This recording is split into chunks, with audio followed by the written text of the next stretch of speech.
누가복음 7장 36절입니다.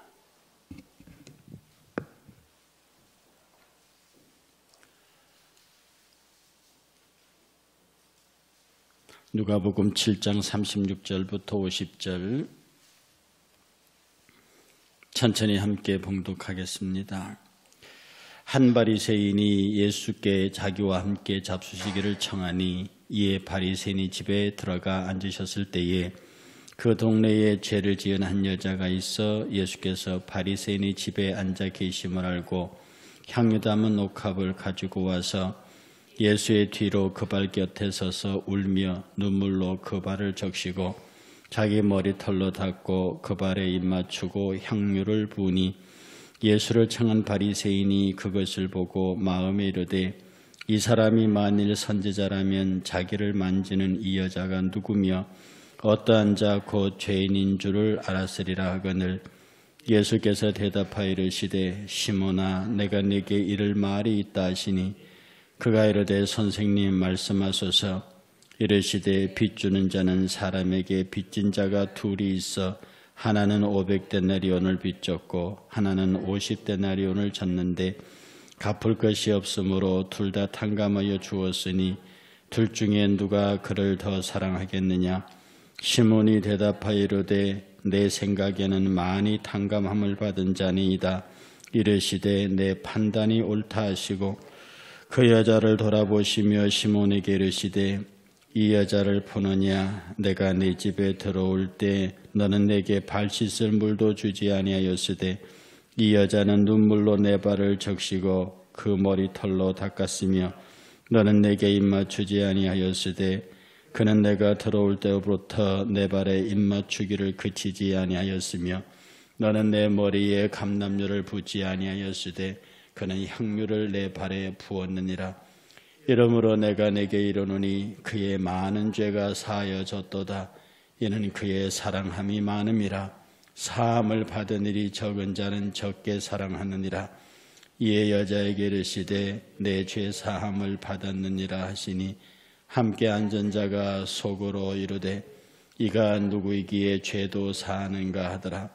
예수께서 여자에게 이르시되 내 믿음이 너를 구원하였으니 평안히 가라 하시니라. 아멘. 오늘은 찬송으로 새벽을 깨우는 33가지 주제 21번째 겸손이라는 주제로 말씀을 드리겠습니다. 사실은 이 경쟁 사회 속에서 자기를 낮추고 또 남을 진심으로 섬기고 자기를 자랑하지 않고 그러고 사는 것이 결코 쉬운 일이 아닙니다. 쉽게 말해서 자기 PR 시대고 자기의 유능함과 또 자기가 필요한 존재라는 것을 얼마나 가치 있는 존재라고 하는 것을 막 알려야 하는 세상입니다. 그런 세상에서 남을 나보다 낮게 여기라고 하는 것 자체가 그 말은 옳으면서 옳지요, 옳다고 말하면서 겸손하라, 맞지요, 맞으면서도 그렇게 했다가는 세상 살지 못한다고 하는 것이 사람들이 속으로 하고 있는 생각입니다. 그런데 오늘 본문을 보면은요, 바리새인과 이 옥합을 깨트린 여인 두 여인이 아주 극명하게 대립합니다. 그 극명한 대립이 뭐냐면 바리새인과 이 죄 많은 여인이라는 이 두 부류 자체가 바리새인은 의인의 상징이에요. 율법을 잘 지키는, 여기서 죄 많다는 얘기는 율법 기준이니까 바리새인은 율법 기준으로 굉장한 의인이에요. 여기에 죄 많은 여인은 율법 기준으로 죄가 많습니다. 이 두 사람이 딱 극명하게 대립이 되어 있는데 예수님이 뭐라고 말씀하시냐면 시몬이 아마 그 바리새인 같아요. 시몬에게 이르시되 이 여자를 보느냐. 너는 내가 이 집에 들어올 때에 내게 발 씻을 물도 주지 않았다. 그런데 이 여자는 눈물로 내 발을 씻었다. 내가 네 집에 들어올 때에 너는 내게 입 맞추지 않았다.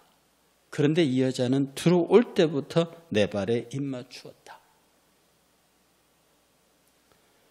그리고 너는 내 머리에 감람류를 또 붓지 않았지만 그녀는 향유를 내게 부었다. 완전히 다른 거죠. 두 개가 너무 대조적입니다. 신분에서부터 하고 있는 모든 것이 다 다른 거죠. 예수께서는 이 바리새인은 예수를 청할 때 선생이야? 그럼 와서 한번 말해봐. 우리 집에서 점심 대접할 테니까 한번 얘기해봐. 들어보게. 그래서 그냥 선생을 청한 거예요. 그러니까 손님 대접을 하지 않고 집에 들어오는 예를 갖추지 않는 거죠. 그러나 여인은 예수 그리스도로부터 지금 이 여인이 막달라 마리아라는 얘기가 많이, 이 막달라 마리아가 정말로 예수 그리스도 앞에 큰 은혜와 죄사함을 입었어요.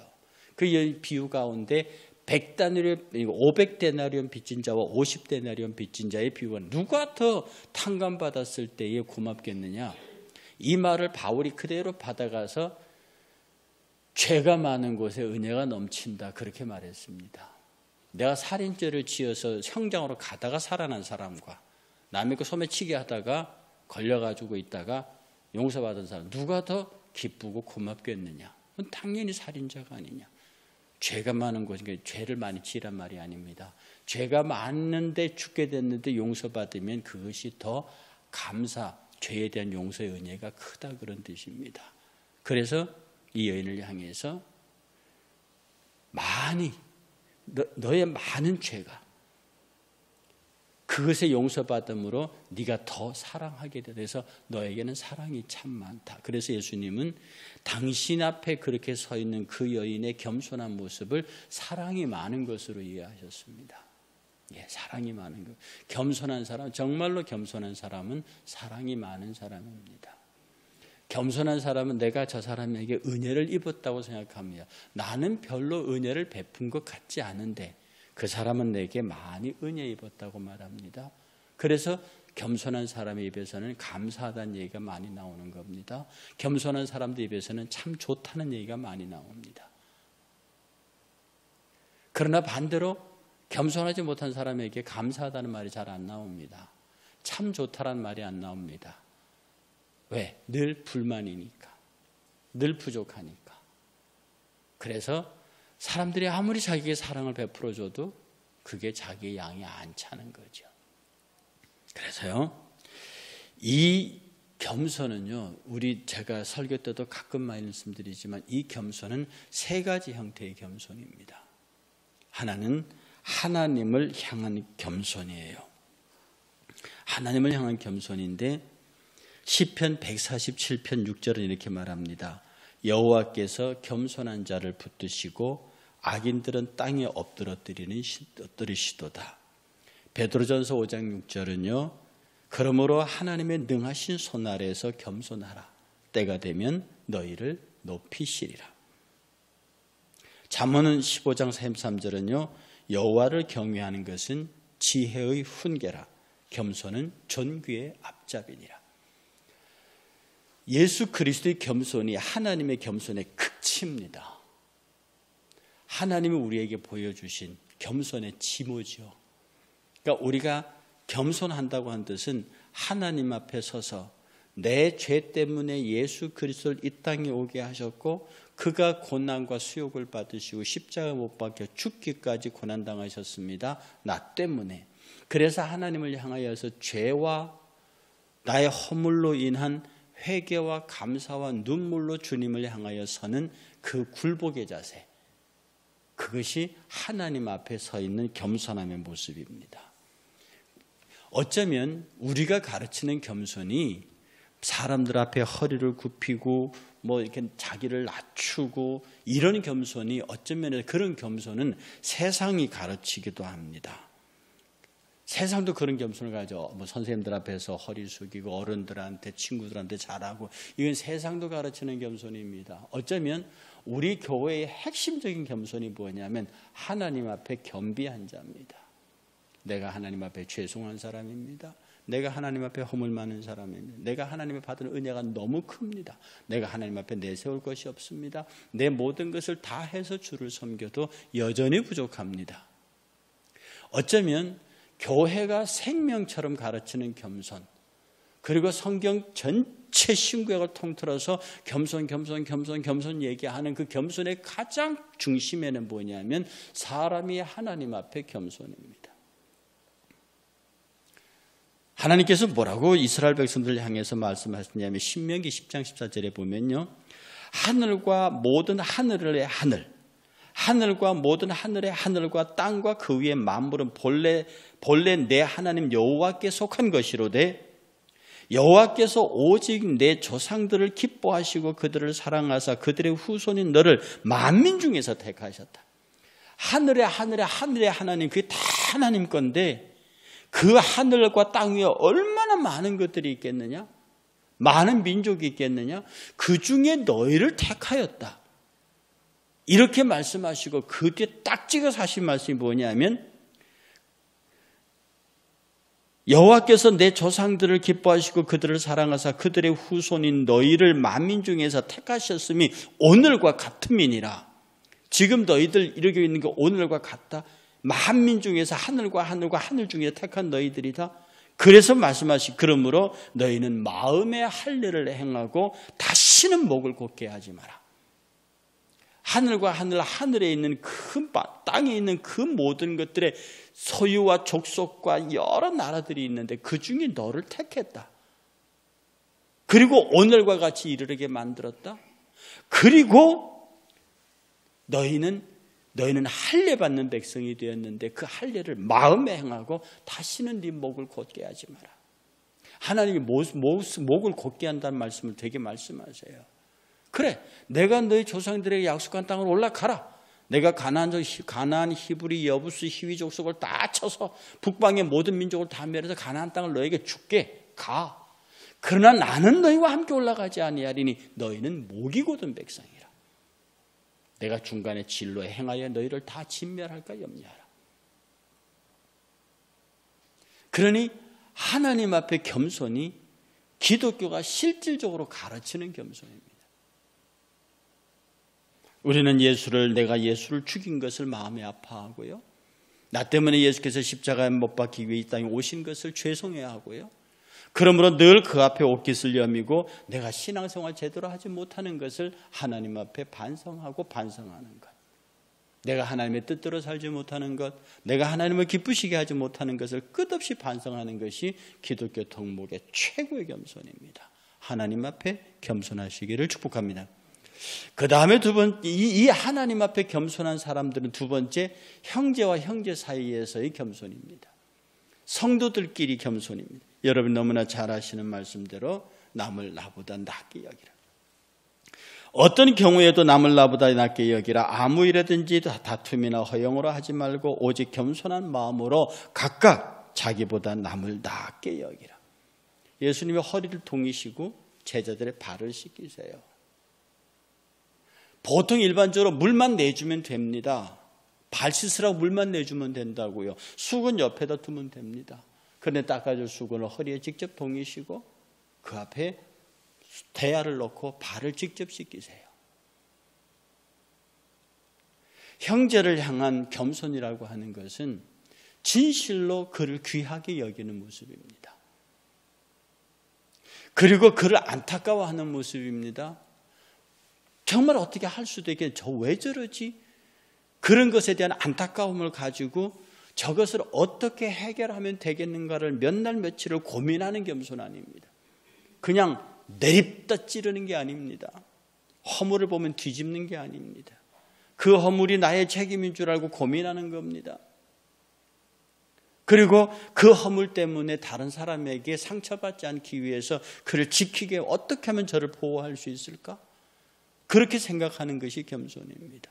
근데 사람은 조그만 허물만 가지면 그걸 허물 가지고 너 어떻게 해버릴 수 있다는 말을 쉽게 합니다. 그리고 그 사람의 허물을 약점을 잡아서 자기의 목적을 달성하려고 해요. 세상은 그렇습니다. 그러나 겸손은 그 사람의 허물을 감추려 합니다. 그 허물 때문에 다른 피해를 입지 않게 하려 합니다. 그리고 그가 정확한 역할을 할 수 있도록 합니다. 그리고 자기의 높음을 자랑하지 않습니다. 자기의 많음을 자랑하지 않습니다. 자기의 능함을 자랑하지 않습니다. 미국의 조지 워싱턴 초대 대통령이죠. 그날 하루는 평범한 옷을 입고 대통령인데도 경호원 없이 자기 집 주변을 이렇게 산책하고 있었습니다. 그런데 거기에서 어떤 사람이 막 웃옷을 벗고 막 낑낑대 통나무를 들고 그러고 막 혼자서 애를 쓰고 있습니다. 옆에는 이 흑인 하나가 서가지고 그냥 서 있어요. 그래서 가면서 아니 저 사람 혼자서 저렇게 끙끙거리는데 당신 안 도와줍니까? 그랬더니 저는 감독관이에요. 이렇게 묻는 사람은 대통령입니다. 대통령이 왜 안 도와주냐고 그랬더니 저는 감독관입니다. 그래서 조지 워싱턴이 그러세요. 그러다 옷을 딱 벗고 내려가서 그걸 들어줬습니다. 그리고 하고 난 다음에 명함을 딱 꺼내주면서 앞으로도 일에 필요하면 나 연락하시오. 대통령 조지 워싱턴. 정말로 하나님 앞에 겸손한 사람은요, 남을 도와주려고 합니다. 어떻게 하면 내가 저 사람에게 힘이 될까? 내 것만 딱 하고 치우는 게 아닙니다. 내 것만 딱 하고 치우는 게 아닙니다. 여러분 죄송합니다만 결벽증, 이렇게 보통 딱 가서 결벽증 증상을 가진 사람들의 특징이 뭡니까? 압니까? 그 사람이 일하는 자리에 가보면요, 그 앞만 깨끗해요. 그 책상 앞에 자기 고깃만 깨끗하고요. 조금만 나가면 지저분합니다. 이게 결벽증 환자들의 특징입니다. 눈앞에만 깨끗해요. 다른 것은 별로 신경 안 씁니다. 이 겸손에 대한 결벽증 증세를 가진 사람은요, 자기 앞만, 자기 것만 딱 챙깁니다. 그들의 생각은 뭐냐면 남한테 피해는 안 줄 거야. 그리고 사람들과 쉽게 손을 잡고 악수하려고도 하지 않습니다. 혹시 저 손에 뭐가 묻었을지 몰라. 허우 같은 거 잘 안 합니다. 근데 남은 나에게 피해는 주지 않을 거예요. 그래서 그 자리는 깨끗한데 그것만 조금만 넘어가면 정리정돈. 왜? 이건 내가 정리정돈 할 게 아니에요. 이건 내 것만 하면 되니까. 이건 깨끗이 합니다. 정말 겸손한 사람은요, 내 앞이 조금 지저분하더라도 내 옆에 사람들, 다른 사람들의 것을 챙겨주고 나로 인해서 그 사람이 불편하지 않게 만들려고 노력합니다. 그러나 겸손하지 않은 사람은요, 내가 뭐라 그랬어? 내가 뭐 피해 줬니? 내 거 다 했는데 내 거 내가 알아. 자기 것에서 자기가 알아서 하면 돼. 굉장히 합리적인 말 같지만 그 옆에 사람의 마음을 읽어주지 못하는 거죠. 세 번째 겸손이 뭐냐면 세상을 향한 겸손입니다. 정리하면요, 하나님을 향한 겸손은 내가 예수를 십자가에 못 박았다고 하는 회개와 눈물과 감사로 서는 것이 하나님 앞에 겸손이고요. 사람 앞에 서는 것은 내가 내 형제를, 내 자매를 나보다 더 나게 여기고 그를 귀히 여기고 그를 보호하고 그가 상처받지 않도록 내가 조금 손해봐서 다른 내 형제와 자매를 유익하게 만들고 어떻게 하면 저 사람의 약점을 극복하게 할 수 있을까라고 거룩한 고민을 하는 거고요. 세상을 향한 겸손이 사실은 우리에게 가장 어려운 것입니다. 하나님을 향한 겸손 이해가 돼요. 형제를 향한 겸손 이해가 돼요. 그런데 세상을 향한 겸손은요, 우리 성경 한 구절 찾아보겠습니다. 히브리서 11장 36절. 히브리서 11장 36절, 37절, 38절, 39절. 우리 함께 읽어보겠습니다. 또 어떤 이들은 조롱과 채찍질뿐만 아니라 결박과 옥에 바치는 시련도 받았으며 돌로 치는 것과 톱으로 켜는 것과 시험과 칼로 죽임을 당하고 양과 염소의 가죽을 입고 유리하며 궁핍과 환난과 학대를 받았으니 이런 사람은 세상이 감당하지 못하느니라. 그들이 광야와 산과 동굴과 토굴에 유리하였느니라. 이 사람들은 다 믿음으로 말미암아 증거를 받았으나 약속된 것을 받지 못하였으니 이는 하나님이 우리를 위하여 더 좋은 것으로 예비하셨은즉 우리가 아니면 그들로 온전함을 이루지 못하게 하려 하심이라. 더 좋은 것을 위하여, 더 귀한 것을 위하여 이 땅에 하나님과 그 복음을 위하여 조롱과 채찍질과 결박과 투옥과 돌로 얻어맞는 것과 톱으로 켬을 당한 것과 시험을 받는 것과 칼로 죽임을 당하고 양과 소의 가죽을 입고 바깥으로 쫓겨나는 것과 궁핍과 환난과 학대, 이런 걸 예수 때문에 받아 눈도 깜짝 안 해요. 이런 걸로는 눈도 깜짝 안 한다고요. 이런 걸로는 신앙의 절개를 죽일 수도 없고 신앙의 열심을 빼앗을 수도 없고 예수의 이름을 포기하게 만들어 그것 때문에 내가 예수의 이름과 내 신앙을 빼앗기겠느냐. 여러분, 이게 세상을 향하여서는 겸손입니다. 세상은 불신세계를 말합니다. 세상은 예수 그리스도를 모르는 것을 말합니다. 세상은 예수를 핍박하는 곳입니다. 그러니 우리가 이 세상을 향하여 설 때는요, 그 악의 세력들에 대하여는 대장부처럼 서야 합니다. 세상이 감히 감당하지 못하도록. 이게 세상을 향한 겸손입니다. 내가 세상을 향하여 대장부처럼 서야 하는 이유는 뭡니까? 나로 말미암아 복음이 전파되게 하기 위해서 그렇습니다. 내가 복음을 전파하기 위해서, 그리고 전파된 복음을 위해서, 내가 이 세상에서 해야 될 나의 사명을 위해서 여기저런 조롱으로부터 시작하는 모든 박해와 학대와 멸시까지를 포함해서 that's okay. 내가 예수 때문이라면, 사명 때문이라면, 복음 때문이라면 기꺼이 받지. 이게 세상을 향한 겸손입니다. 진주를 돼지에게, 진주를 개에게 던지지 마라. 예수의 복음이 조롱받는데도 손 모으고 쭈삣쭈삣하고 있다. 예수의 이름이 욕을 받고 있는데도 못 들은 척한다. 하나님의 영광과 그의 나라와 교회가 멸시를 받고 있는데 거기에 동조한다. 세상이 우리를 얼마나 우습게 보겠느냐는 겁니다. 아니, 우리가 예수 그리스도 안에서, 그 안에서 세상이 향하여 너희의 가진 바 담대한 것은 이것이니, 세상을 향하여 담대함, 세상이 나를 어쩌리요, 이런 담대함이 세상을 향한 겸손입니다. 그래서 디모데후서 4장 7절에 바울은 유언처럼 이렇게 고백합니다. 나는 선한 싸움을 싸우고 나의 달려갈 길을 마치고 믿음을 지켰으니 이제 후론 나를 위하여 의의 면류관이 예비되었으므로 주곧 의로우신 재판장이 그날에 내게 주실 것이며 내게만 아니라 주의 나라를 사모하는 모든 자에게. 이게 세상을 향하여 거룩한 겸손을 행하고 마지막 길을 가는 자의 최후의 모든 이들의 고백입니다. 이제 내게 상 주실 이가 나를 기다리고 있다. 세상이 나를 어쩌리요. 세상이 감히 감당하지 못하는 사람. 여러분 스스로 돌이켜보십시오. 세상이 여러분을 감당하고 있습니까? 내가 저 사람의 신앙은 내가 어쩔 수 없다. 저건 진짜 예수쟁이다. 그 얘기가 나오게 만들 수 있는 것이 바로 세상을 위한 겸손한 사람입니다. 오늘도 값비싼 향유를 이 찬송가를 부르시면서 내가 깨트린 옥합이 있는가? 내가 정말 주님 앞에 옥합 깨트렸는가? 내가 정말 주님 앞에 옥합을 단 한 번이라도 깨트려 본 적이, 아니 옥합까지는 안 가더라도 내가 가장 소중히 여기는 것 중에 하나라도 주님에게 드려본 적이 있는가? 오늘 이 아침에 이 일을 깊이 생각하시고요.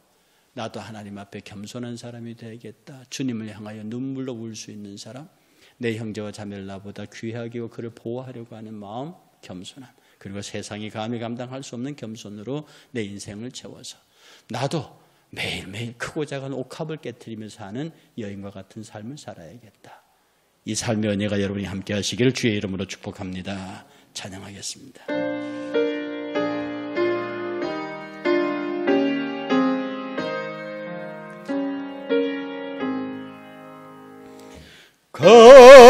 값비싼 향유를 주께 드린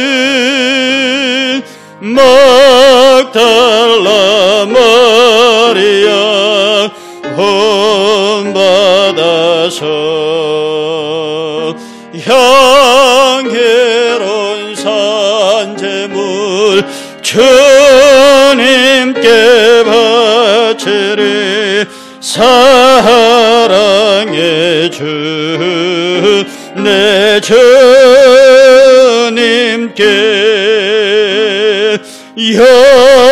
연약한 자에게 힘을 주고 어두운 세상에 빛을 비춰 성실과 인내로 내 형제 이끌리 사랑의 주 내 주님께 두려운 마음에 소망 주고 슬픔에 쌓인 자 위로하며 게으른 자들을 친절히 이끌린 사랑의 주 내 주님께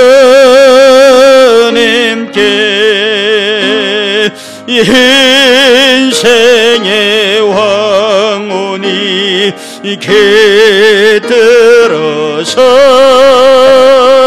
이 땅의 수고가 끝날 때에